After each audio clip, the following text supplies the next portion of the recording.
Ang pangalan nitong ating tinangguriang angas ng Pinas na si General Casimero ay tumatak na sa mga Hapon, na kung saan ay maraming mga Hapon ang gustong-gusto na makita na maglaban na itong si Casimero at Inoue. Kaya lamang ay dahil nga po sa pamumulitika sa boxing, ay kaya naman nagiging isang pangarap pa rin ang makita na maglaban si Casimero at Inoue sa ibabaw ng lona. Maraming apo nang umaasa na ito na kunong si Casimero ang totoong makakapagpahirap dito kay The Monster na Uya Inoue, sapagkat hindi lang angas ang kakayahan nitong ating kababayan dahil sa mahilig din itong makipagsabayan ng mga naglalakasang suntok sa kanyang mga nakakalaban. O sa madaling salita mga idol ay hindi po natatakot itong si Casimero na saluhin ng mga naglalakasang suntok ni Inoue. Kaya naman ay ginagarantiyahan ng mga Hapon na kung itong si Casimero na ang makakatapat nitong si Naoya Inoue ay sigurado at garantisado kuno na maglalagabugan po ang mga suntok ng dalawang ito sa oras na lumapat na sa kanilang mga katawan ang kanilang mga suntok na bibitawan. Sa pagkakataon kasing ito mga idol ay kung magaganap po kasi ang laban na ito ay masasabi po natin na isa ito sa mga pinakamabigat na laban ni Inoue. Ito po ay dahil sa bagamat medyo kahit hinihingal na sa kanyang mga laban itong si Casimero, ay isa pa rin naman po ito sa mga elite fighter dito sa 122 pounds Super Bantamweight Division at isa ring 3 Division World Champion. Ngayon mga idol ay may ihahain po ko na laban sa inyo. At ito na nga po ay ang unang laban ni Casimero sa bansang Japan, na kung saan nga po ay nakaharap nitong si Casimero ang dating kampiyon at Hapon na si Yukinori Ogoni.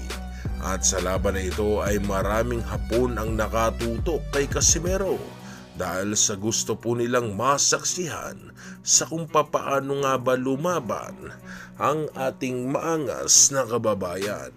Ibang video ito mga idol dahil sa maririnig nyo po ang live na hiyawan ng mga Hapon sa tuwing tumatama ang suntok ni Yukinori Ogoni.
クの途中。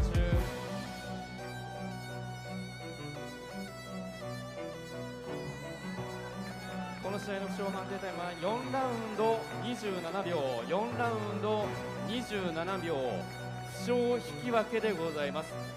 この試合の負傷引き分けタイムは